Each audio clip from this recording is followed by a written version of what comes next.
castles. Towering stone walls, majestic battlements, and grand halls, and a smell that could knock out a dragon. Yes, dear viewers, life in a medieval castle was far less glamorous than the fairy tales suggest. Today, we're diving into the stinky, messy, and downright disgusting reality of medieval life. Buckle up, it's going to be rank.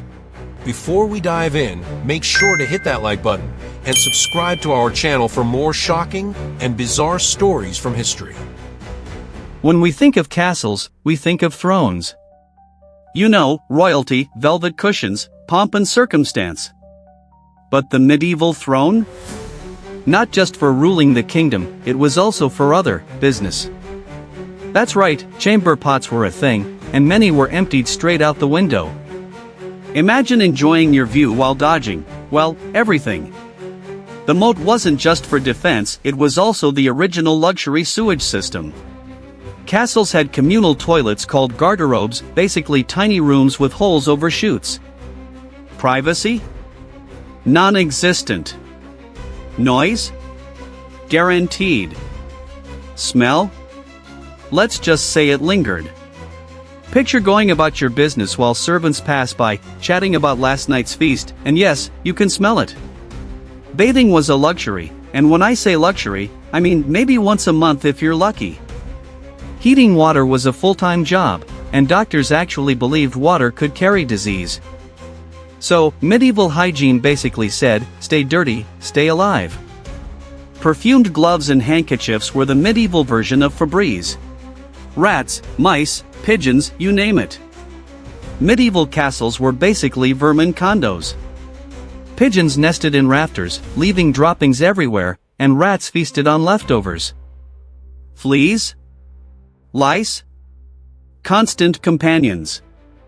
Knights weren't just fighting battles, they were also dodging vermin under their chainmail. The kitchen was chaos central.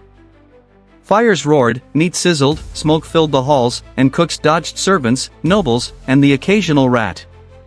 Raw meat sat out for hours, attracting flies like a medieval buffet. But the Lord demanded feasts fit for royalty, so cooks learned to balance disaster and culinary skill. Motto, serve it hot, serve it fast, and hope no one dies. Laundry was a nightmare. No machines, no detergents. Linen and wool were scraped, boiled in ash, and hung to dry, but the castle smell? Stubborn. Perfumed oils and herbs helped a little, but nothing could conquer medieval funk. Imagine trying to impress someone while wearing a perfume mask over 3 layers of stinky wool. Classy. After the feast, after the laughter, the castle grew cold, drafty, and smelly. No central heating, straw beds for servants, feather beds for nobles, but with rats and moats at the breeze's mercy, sleep was a luxury. Romantic? Not really. But effective for developing a sense of humor. The mix of filth, pests, and poor hygiene made castles a breeding ground for diseases, smallpox, plague, lice-borne infections. Doctors' cures? Mostly leeches, herbs, and superstition. So, yes, castles were essentially luxury petri dishes. And somehow, humans survived, thrived, and entertained themselves in the process. Despite the chaos, the stench, and the vermin, people found ways to laugh. Knights, nobles, servants, they joked, played games, and endured the funk with humor. Imagine a lord telling a jester, "Fetch me my perfumed glove, I need to impress my guest before the rats notice me." Humor was the true medieval survival skill. So, what have we learned? Castles weren't glamorous fairy tale homes, they were smelly, vermin-infested, and occasionally deadly. But they were also filled with clever, resilient humans who found ways to survive and even laugh at it all. Next time you dream of knights and castles, remember, behind the stone walls, behind the banners, lies the disgusting truth. You might think flea collars were invented for dogs and cats, but nope, nobles wore their own version. Wealthy castle dwellers would sometimes wear little pouches filled with herbs, spices, or even vinegar-soaked cloths tied around their necks and wrists. The idea was simple: if you can't get rid of fleas, at least convince them you taste terrible.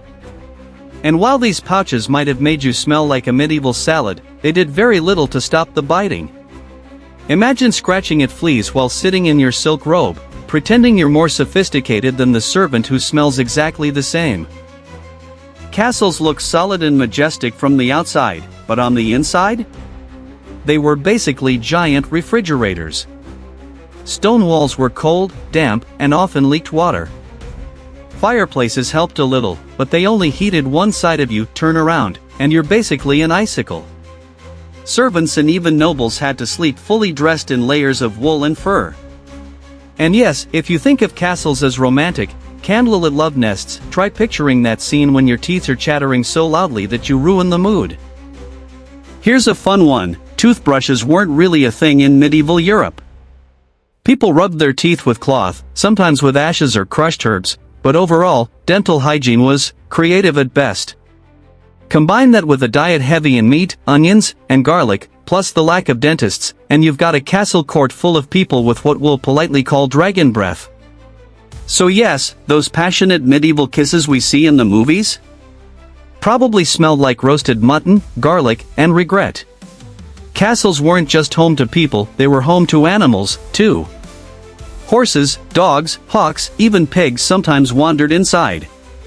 And let's be clear, medieval floors weren't always clean stone with neat rushes. Nope. Animals did their business wherever they pleased. Servants threw down straw or herbs like lavender to cover the smell, but that was basically medieval air freshener. Imagine feasting in the Great Hall while a goat wanders by, leaving a surprise on the floor. So much for chivalry when you're stepping over pig droppings on your way to impress a lady. Here's something people forget: castles were noisy. Servants rushing everywhere, guards clanking in armor, cooks banging pots, animals making a racket, babies crying, and the wind whistling through every crack in the stone. Privacy was basically non-existent. And when you add in the echo of stone walls, one loud sneeze in the Great Hall could sound like an avalanche.